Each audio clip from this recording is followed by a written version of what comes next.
Okay guys, hello बच्चों। आज हम आपके लिए लेकर आए हैं आपके हीट जो थर्मल प्रॉपर्टीज ऑफ मैटर उसका लास्ट एपिसोड। क्या लेके आया है? लास्ट लेक्चर लेके आए हैं। आज के लेक्चर में हम क्या सीखने वाले हैं बच्चों? आज के लेक्चर में सिर्फ और सिर्फ हम बात करने वाले हैं किससे रिलेटेड? कर्व से रिलेटेड। अच्छा सर, कर्व से रिलेटेड बहुत बढ़िया बात सही है, लेकिन कर्व से रिलेटेड की बात कैसी कैसी बातें होंगी जरा हमें भी बताइए। तो कर्व से रिलेटेड हम दो तरीके के क्वेश्चंस करने वाले हैं। पहला तो लेटेंट हीट के कर्व। लेटेंट हीट का कर्व से मीनिंग कि लेटेंट हीट का variation with pressure and temperature. पहला क्या कि variation of latent heat with pressure and temperature, यानी प्रेशर के साथ में और टेम्परेचर के साथ में लेटेंट हीट किस तरीके से डिपेंड करेगी, उसके हम किस तरीके से डील कर सकते हैं। दूसरा कर्व आने वाला है आपका, जिसका नाम है आपका हीटिंग कर्व। दूसरा कर्व कौन सा है? Heating curve. हीटिंग कर्व में क्या करने वाले बच्चों? हीटिंग कर्व में हम सीखने वाले हैं कि हीट का टेम्परेचर के साथ में किस तरीके से इफेक्ट होगा, वेपराइजेशन कब होगा, मेल्टिंग कब होगी, किस पॉइंट को क्या नाम देंगे। उससे रिलेटेड काफी अच्छे क्वेश्चंस हमारे ग्राफ से रिलेटेड बनते हैं, वो भी हम सोल्व करेंगे। फिलहाल बात करते हैं वेरिएशन ऑफ लेटेंट हीट। अच्छा बच्चों, वेरिएशन ऑफ लेटेंट हीट पढ़ें उससे पहले मैं आपको थोड़ी सी चीजें बता देना चाहता हूँ। पहले क्या आपको चलो ठीक है बता देते हैं। अगर नॉर्मल अर्थ की सरफेस पर आप वाटर को बॉईल करते हो, नॉर्मल अर्थ की सरफेस पर, यानी कि आप अपने घरों में वाटर को बॉईल करते हो, कितने टेम्परेचर पर वाटर बॉईल होना स्टार्ट हो जाता है? अगर बॉइलिंग पॉइंट बोल दो सर 100 डिग्री सेल्सियस। ये तो बच्चे को पता है, बहुत बढ़िया। लेकिन क्या बच्चे को ये पता है कि इसी वाटर को अगर मैं एक हाइट पे लेके चला जाऊं, एक हाइट पे, बोलो मान लो हिमालय पर्वत पे लेके चला गया, कहाँ गया? हिमालय पर्वत पर। अब वहां जाके मैं पानी गर्म करता हूँ, ओहो ताता ताता, ओहो पानी गर्म करता हूँ, तो क्या होगा? तो बच्चों ये जो बॉइलिंग पॉइंट है, यानी कि जो पानी है, ये 80 डिग्री सेल्सियस पर ही उबलने लग जाएगा। कहाँ पे? 80 डिग्री सेल्सियस पर, यानी कि 80 डिग्री सेल्सियस पर ये टेम्परेचर बॉईल करना स्टार्ट कर देगा। यानी कि इसका बॉइलिंग पॉइंट है वो कितना बन जाएगा? 80 डिग्री सेल्सियस। अच्छा हाइट पे ऐसा क्या हुआ? हाइट पे जाने के बाद ऐसा क्या हुआ? तो बच्चों हाइट पे जाने के बाद आपको अच्छे से पता है, हाइट पे जाते जाते प्रेशर डिक्रीज होने लग जाता है, यानी कि उसका एटमॉस्फेरिक प्रेशर जो है वो कम होने लग जाता है। यहां पे मान लो अगर 1 एटीएम प्रेशर है, तो यहां पर प्रेशर कितना हो जाएगा? लगभग half of ATM, 0.5 atmospheric pressure हो जाएगा।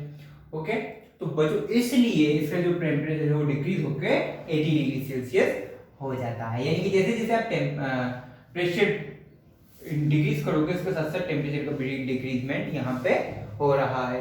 यानी कि पहले जो बॉइलिंग पॉइंट 100 डिग्री सेल्सियस आ रहा था, वो बॉइलिंग पॉइंट यहाँ कितना आ रहा है? 80 डिग्री 80 डिग्री सेल्सियस। ठीक है, तो बच्चों अब ये तो मेरे को आपको थोड़ी सी बतानी थी, वो बताइए। अब बात करते हैं कर्व की।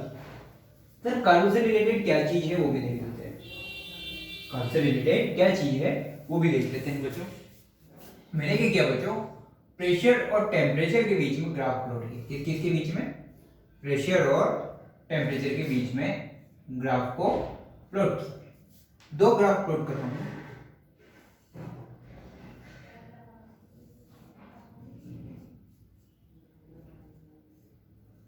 बच्चों टेम्परेचर के साथ में दो केस पॉसिबल है। या तो आपका जो मटेरियल है, जैसे वाटर ले लेता हूं, ये क्या करेगा?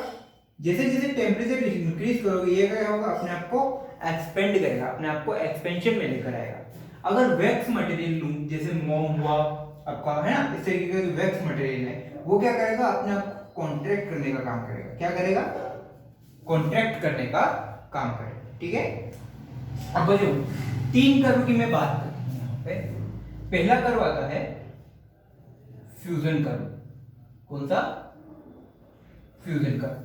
इसके बारे में आप अच्छी तरह से वाकिफ हो? बिल्कुल है। दूसरा आता है वेपराइजेशन कर्व।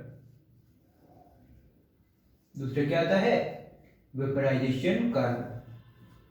और तीसरा कर्व आता है बच्चों, तीसरा कर्व आता है सब्लिमेशन कर्व। कौन सा curve? Sublimation curve. Sublimation curve. ठीक है बच्चों, फ्यूजन कर्व क्या होगा कि ऐसा कर्व जो कौन से पॉइंट को मिला है? उस पॉइंट को मिला है जहां पे सॉलिड और लिक्विड क्या हो? इक्विलिब्रियम में। सॉलिड और लिक्विड क्या हो? इक्विलिब्रियम केस में हो। अगर सॉलिड और लिक्विड इक्विलिब्रियम केस में है तो उस पॉइंट को क्या बोलोगे, उस कर्व को क्या बोलोगे, फ्यूजन कर्व। सिमिलरली वेपराइजेशन के लिए लिक्विड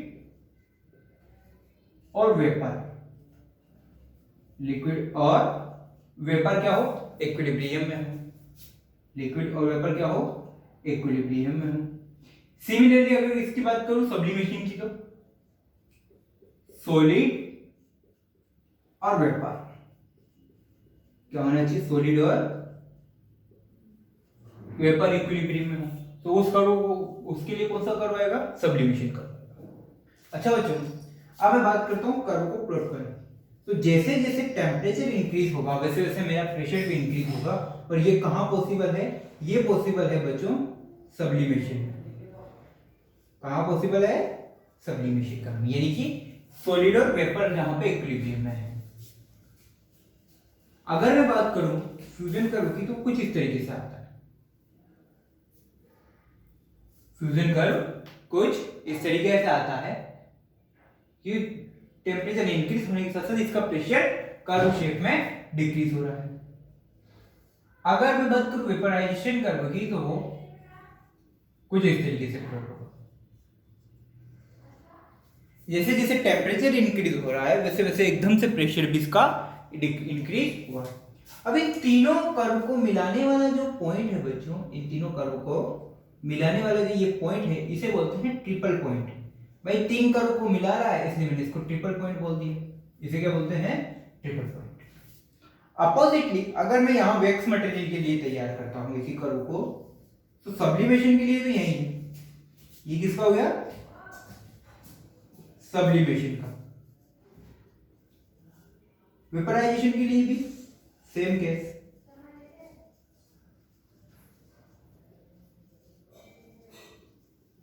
बट फ्यूजन के लिए बच्चों अब कर्व चेंज हो जाता है। पहले इस तरीके से था, अब कर्व क्या होगा, इस तरीके से। फ्यूजन के लिए इसका मतलब ये है कि पहले एक फिक्स टेम्परेचर पर प्रेशर फिक्स था, जैसे जैसे आप इसका टेम्परेचर इंक्रीज करते जा रहे हो, अब वैक्स मटेरियल के लिए इसका प्रेशर भी क्या है, इंक्रीज हो रहा है, जबकि यहां पर प्रेशर क्या हो रहा था, धीरे धीरे डिक्रीज हो रहा था। ठीक है, इस पॉइंट को वापस आपने क्या बोला, ट्रिपल पॉइंट। इसको क्या बोला, जहां पे तीनों कर्व मिलते हैं उस पॉइंट को क्या बोलते हैं, ट्रिपल पॉइंट। जहां पे तीनों कर्व मिलते हैं उस पॉइंट को क्या बोलते हैं, ट्रिपल पॉइंट। तो जी ये थी आपकी लेटेंट हीट का वेरिएशन प्रेशर और टेम्परेचर के साथ में। अगर कोई पूछे तो ये दो मेन क्वेश्चन है। ठीक है, इन दोनों को कॉपी कीजिए। इससे रिलेटेड एक क्वेश्चन कर लेते हैं, उसके बाद इसको खत्म करते हैं। ठीक है, कॉपी करो इसको।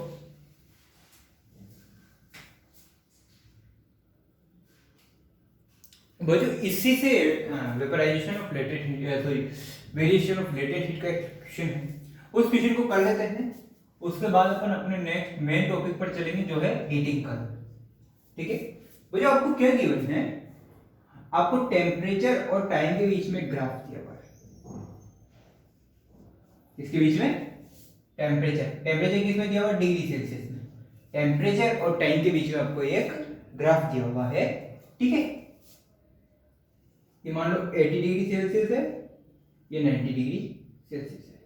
ठीक है, अब बच्चों हुआ क्या, आपको यहां से इस तरीके से ग्राफ दिया हुआ है, इस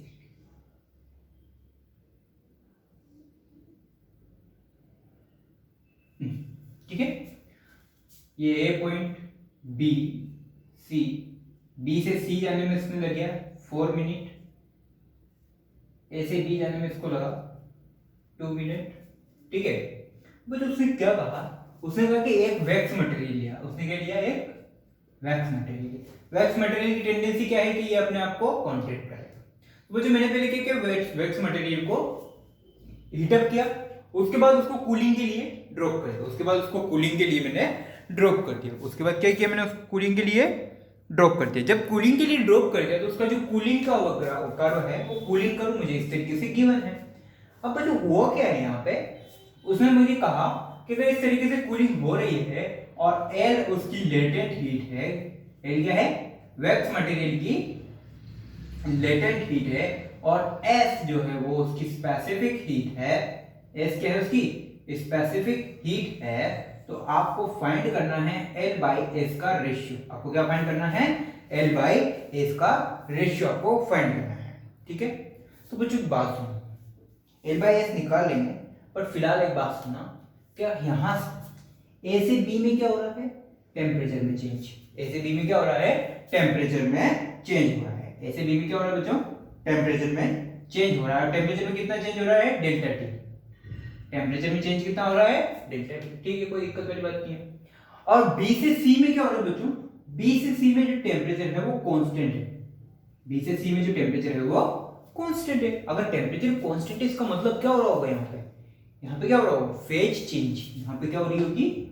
फेज चेंज। इससे रिलेटेड क्वेश्चन हमने प्रीवियस लेक्चर में खूब किए हैं, मजे से लेके किए हैं। ठीक है, फेज चेंज हो रहा होगा। तो मुझे यहाँ ए से लेके सी तक की बात करूं तो एक बार तो मेरी हीट गिवन है। अगर मैं ये वाला फॉर्मूला लगा दूं कि heat given is equal to heat taken,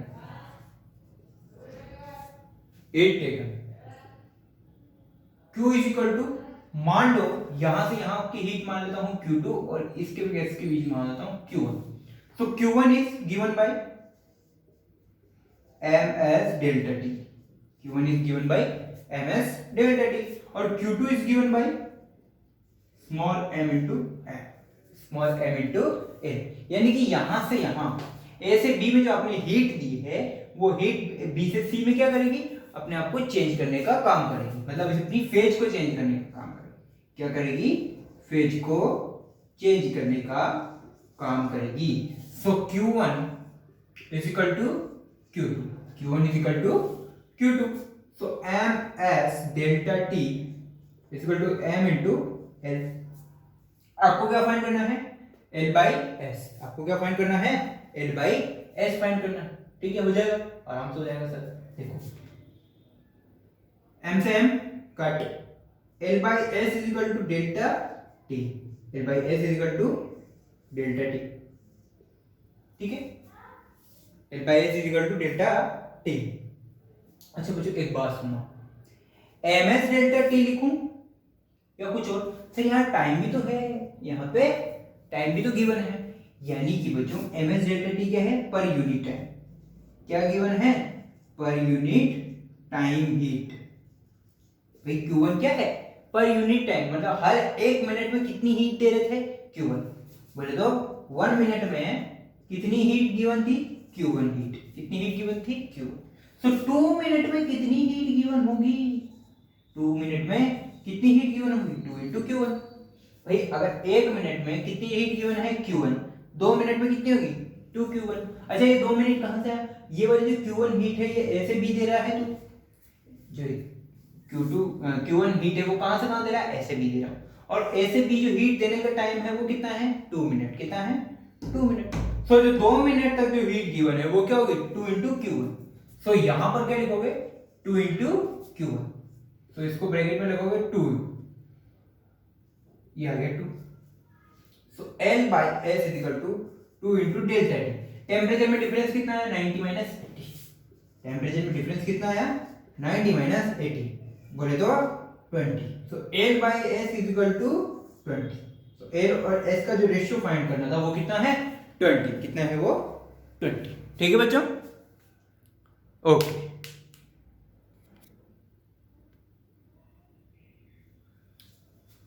okay बच्चों, अब बात करता हूं मैं हीटिंग कर्व। अब आते हैं अपने मेन टॉपिक पर जिसका नाम है हीटिंग कर्व। अब अच्छा वो जो हीटिंग कर्व का मीनिंग, हीटिंग कर्व से हमारे पास मीनिंग है कि हम क्या करेंगे? अब एक्सपेरिमेंट करेंगे। क्या करेंगे? एक्सपेरिमेंट। सपोज मेरे को सबसे बेस्ट एग्जांपल अपने पास किसका है? आइस का। किसका है? आइस का।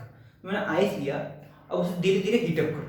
तो क्या टाइम के साथ साथ मैं उसका टेम्परेचर इंक्रीज करो? बिल्कुल करो। तो जब तक वो स्टीम में कन्वर्ट नहीं हो जाता तब तक मैं क्या करता रहूंगा? उसका टेम्परेचर इंक्रीज करता रहूंगा। और ये जो टेम्परेचर इंक्रीज करता रहूंगा ये किसके साथ में करता रहूंगा? टाइम के साथ में। किसके साथ में? टाइम के साथ में। तो अगर मैं इन दोनों के बीच में जो ग्राफ प्लॉट करूं, अगर मैं इन दोनों के बीच में ग्राफ प्लॉट करूं, इन दोनों के बीच में एक संबंध बनाने की कोशिश करूं, इन दोनों के बीच में एक संबंध बनाने की कोशिश करूं, तो क्या कुछ इस तरीके से आएगा? Temperature, time. ठीक है, तो ये जो कर्व आएगा इसका, ये क्या होगा? Heating curve. अच्छा बात करते हैं थोड़ी सी जनरल। ओ पॉइंट से स्टार्ट करते हैं। अच्छा 0 डिग्री सेल्सियस से मैंने बर्फ को गर्म करना स्टार्ट किया,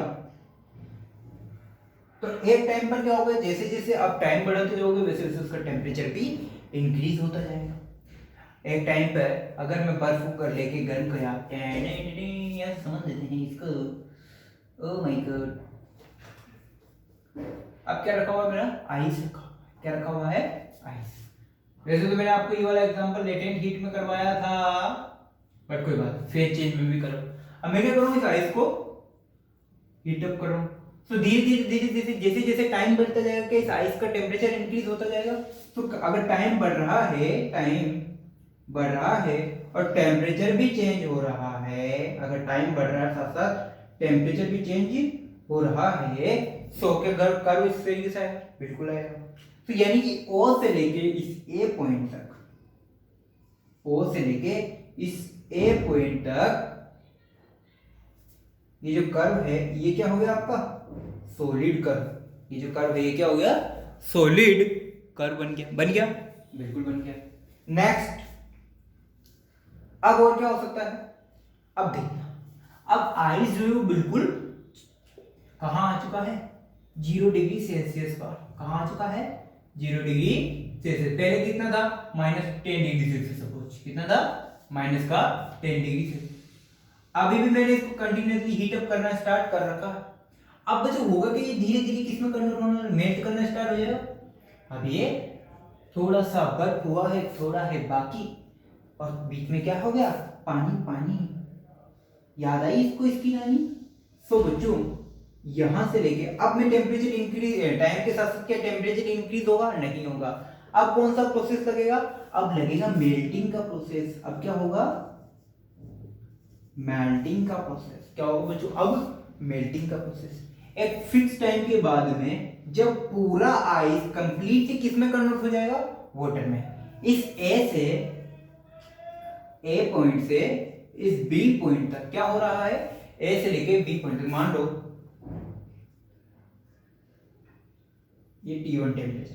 तो T1 टेम्परेचर की बात करता हूं, तो ए से लेके बी तक क्या प्रोसेस हो रहा है, आइस जो है वो कन्वर्ट किस में करने की कोशिश कर रहा है, वाटर में। सो ए से बी में टाइम के साथ साथ आइस किस में कन्वर्ट होने की कोशिश कर रहा है, अपने आप को वाटर में कन्वर्ट करने की कोशिश कर रहा है, अपने आप को वाटर में कन्वर्ट करने की पूरी पूरी कोशिश कर रहा है। लेकिन क्या यहाँ पे इस वाटर का टेम्परेचर इंक्रीज होगा, नहीं होगा। जब तक ये पूरा आइस किसमें कन्वर्ट ना हो जाए, कंप्लीटली कन्वर्ट ना हो जाए इनटू द वाटर, तब तक इसका टेम्परेचर कितना रहेगा, 0 डिग्री सेल्सियस। और आइस का भी कितना था, 0 डिग्री सेल्सियस। तो यहाँ पे आपको क्या अप्लाई करना पड़ेगा, फ्यूजन। यहाँ पे आपको क्या अप्लाई करना पड़ेगा, फ्यूजन। यहाँ पे क्या अप्लाई करना पड़ेगा, लिख दूं, फ्यूजन। हो गया, यहाँ पे क्या अप्लाई करना पड़ेगा, फ्यूजन अप्लाई करना पड़ेगा। हो गया। अब क्या करूंगा मैं, थोड़ा और टेम्परेचर इंक्रीज की, अब टाइम के साथ साथ वापस से, अब भाई कंप्लीट वाटर में कन्वर्ट हो चुका है। अब क्या हो चुका है, कंप्लीट वाटर में कन्वर्ट हो चुका है। अब जब कंप्लीट वाटर में कन्वर्ट हो चुका है तो कोई दिक्कत वाली बात ही नहीं है। इस वाटर को और हीट अप करो। अब वाटर को हीट अप करोगे तो क्या होगा, 0 डिग्री सेल्सियस इसका टेम्परेचर इंक्रीज होगा। अब जैसे जैसे टाइम के साथ साथ क्या होगा, वाटर का टेम्परेचर इंक्रीज होगा। तो टाइम के साथ साथ टेम्परेचर इंक्रीज हुआ, मान लो ये इस तरीके से हुआ। टाइम के साथ साथ जैसे जैसे मैं आगे बढ़ता जा रहा हूं वैसे वैसे क्या हो रहा है, टेम्परेचर इंक्रीज हो रहा है। अगर वैसे वैसे टेम्परेचर इंक्रीज हो रहा है, उस टेम्परेचर को मैंने नाम दे दिया T2 टेम्परेचर। क्या नाम दे दिया, T2 टेम्परेचर। यानी कि इस T2 टेम्परेचर पर, इस T2 टेम्परेचर पर कौन सा प्रोसेस चल रहा है, लिक्विड। यहां कौन सा प्रोसेस चल रहा है, लिक्विड। यहां कौन सा प्रोसेस चल रहा है, लिक्विड प्रोसेस चल रहा है। ठीक है। मान लो इस बी पॉइंट को मैंने, इसको पॉइंट को नाम दे दिया सी। अब क्या होगा, अब थोड़ी देर सर आप इसे और हीट अप करो। अब क्या कर चुके हो, आप इसको 100 डिग्री सेल्सियस पे ला चुके हो। कहां ला चुके हो, वाटर को गर्म करके 100 डिग्री सेल्सियस पे। अब यहां पे क्या होगा बच्चों, ये अपने आप को बॉईल करना स्टार्ट कर देगा। अब लिक्विड क्या करेगा, उबलना स्टार्ट कर देगा। तो अब लिक्विड क्या करेगा, अपने आप को उबालना स्टार्ट कर देगा। तो करो चुका हो यार, ये ठीक है। सो मान लो मैंने इसको टेम्परेचर दे दिया T1, इसको दे दिया T2, इसको दे दिया T3, इसको दे दिया T4, इस तरह। सो C से लेकर D के बीच में क्या प्रोसेस चल रहा है? बॉइलिंग। क्या प्रोसेस चल रहा है? बॉइलिंग का। यानी कि C से लेकर D में जो वाटर है वो आपका क्या करना स्टार्ट करेगा? बॉइल करना स्टार्ट करेगा। यानी कि यहां पे क्या हो रहा है? वेपराइजेशन स्टार्ट हो जाएगा। यहां पे क्या हो जाएगा? वेपराइजेशन स्टार्ट हो जाएगा। यहां पे क्या हो जाएगा? वेपराइजेशन स्टार्ट हो जाएगा। यानी कि यहां पे अगर आप LF यूज कर रहे थे तो यहां पे कौन सी यूज करोगे? LV यूज करोगे। ठीक है, नेक्स्ट थोड़ा और आगे इसको बढ़ा दिया जाए, थोड़ा सा और आगे इसे बढ़ा दिया जाए, थोड़ा सा और आगे इसे बढ़ा दिया जाए। अब मैंने इसको और गर्म किया 100 डिग्री सेल्सियस से, तो अब क्या होगा? यहां पे क्या हुआ कि ये अपने आप को फेज चेंज कर चुका है। पहले यहां पे वाटर था, अब यहां से वाटर से क्या हो गया? स्टीम में कन्वर्ट हो गया। तो अगर बच्चों मैं इसका टेम्परेचर और इंक्रीज करूंगा तो स्टीम का टेम्परेचर मान लो पे, अब क्या हुआ? ये जो कंप्लीट वाटर था 100 डिग्री सेल्सियस पे, ये स्टीम में कन्वर्ट हो चुका है। ये क्या हो चुका है? स्टीम में कन्वर्ट हो चुका है 100 डिग्री सेल्सियस। यानी कि यहां C और D के बीच में क्या हुआ? C के बीच में वाटर था 100 डिग्री सेल्सियस का, और D पर आकर ये स्टीम में कन्वर्ट हो चुका है, लेकिन स्टीम का टेम्परेचर भी कितना है? 100 डिग्री सेल्सियस। ठीक है, अब यहां से क्या करूंगा? मैं स्टीम का टेम्परेचर इंक्रीज करने की कोशिश करूंगा। क्या करूंगा? स्टीम का टेम्परेचर इंक्रीज करने की पूरी कोशिश करूंगा। यानी 100 डिग्री सेल्सियस जो पहले टेम्परेचर था, इसका टेम्परेचर बढ़ा के 120 डिग्री सेल्सियस या कुछ और करूं, पर इसका टाइम के साथ टेम्परेचर को मैं इंक्रीज करूंगा। तो टाइम के साथ जैसे मैं इंक्रीज किया, मान लो ई पॉइंट तक मैंने इसको इंक्रीज किया,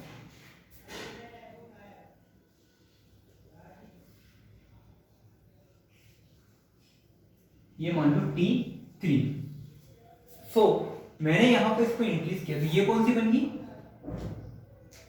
ये मुझे यहां पे क्या मिलेगा? वेपर मिलेगी। क्या मिलेगा? वेपर। मान लो इसका टाइम है T5, इसका टाइम क्या है? T5।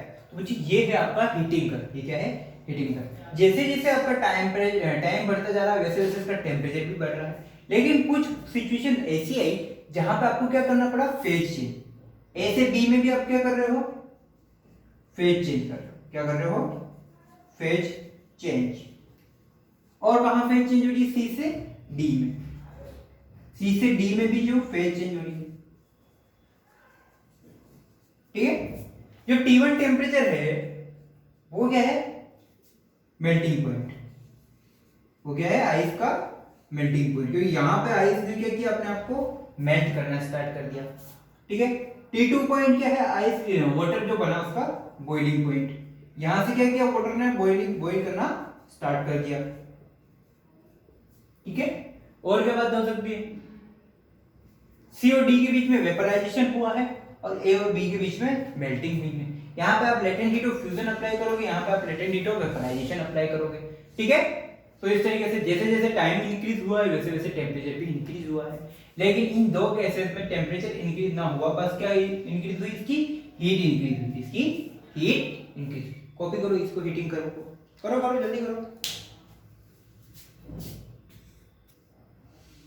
अच्छा, इस कर्व को देखकर आपको अगर कोई पूछे कि स्पेसिफिक हीट और कर्व में क्या रिलेशन है, बात करता हूं मैं इससे रिलेटेड।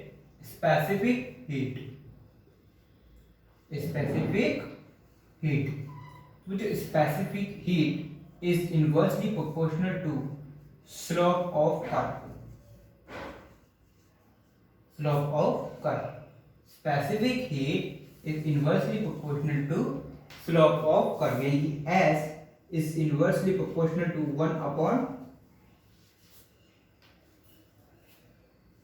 या इसको ऐसे लिख देता हूं डायरेक्टली, स्लोप ऑफ कर्व। कैसे? अगर वो पूछे आपसे स्पेसिफिक हीट, तो उसको करना है inversely proportional to slope of curve. Inversely proportional to the slope of curve. जैसे मान लो ए से ओ से ए के बीच में निकालते हैं, ओ से ए के बीच में, तो आराम से आप क्या निकाल सकते हो? tan theta. अब मान लो मैं ए से बी के बीच में निकालता हूं, क्या यहां पर इसका कर्व स्पेसिफिक हीट आएगी? नहीं आएगी। क्योंकि ये क्या है, मेल्टिंग कर रहा है। अगर मेल्टिंग कर रहा है तो इसकी स्पेसिफिक हीट क्या होगी मेल्टिंग में, अब मेल्टिंग में बचो इस स्लोप का जो कर्व है ये कैसे निकालोगे, tan थीटा से। स्लोप का जो कर्व है वो कैसे निकालोगे, tan थीटा से। तो स्लोप निकालोगे, बात कर रहे हैं इस AB के लिए, AB की बात करते हैं। अगर AB की बात करो तो स्लोप ऑफ AB निकालो, स्लोप ऑफ AB निकालोगे तो tan 0 क्या होगा, 0 डिग्री। और स्पेसिफिक हीट क्या होती है, 1 upon slope of curve, so 1 upon tan 0 यानी कि 1 अपॉन 0 बोले तो इंफिनिटी। यानी यहाँ पे जो स्पेसिफिक हीट आएगी वो क्या आएगी, इंफिनिटी। सेम केस यहाँ पे जो स्पेसिफिक आएगी वो भी क्या आएगी, इंफिनिटी। ठीक है, कॉपी करो।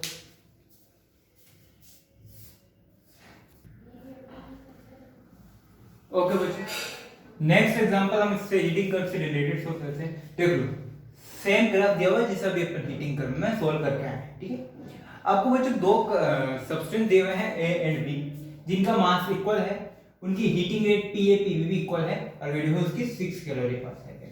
आपको क्या फाइंड करना है, A और B की हीट का रेशियो, HA/HB का रेशियो आपको फाइंड आउट करना है।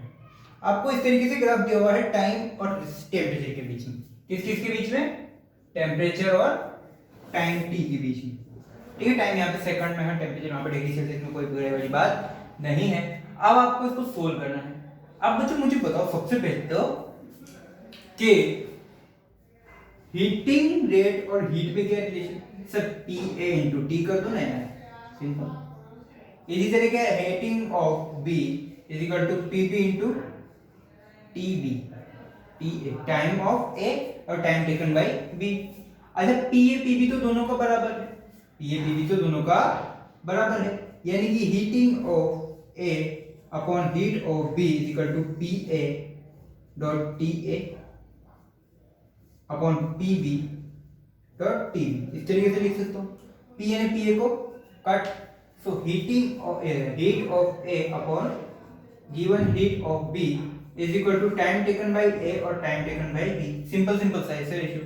तो मुद्दे की बात क्या है, आपको TA और TB निकालना है। तो टाइम टेकन बाय B और टाइम टेकन बाय A अगर मिल जाए तो अपना काम बन जाए। तो टाइम टेकन बाय A की बात करते हैं। देखो जरा टाइम टेकन बाय A कितना है, देखो पहले कहां से A 2 और कहां जा रहा है 6.5। सो टाइम में चेंज कितना आया, सो बच्चों टाइम में चेंज है यहाँ पे,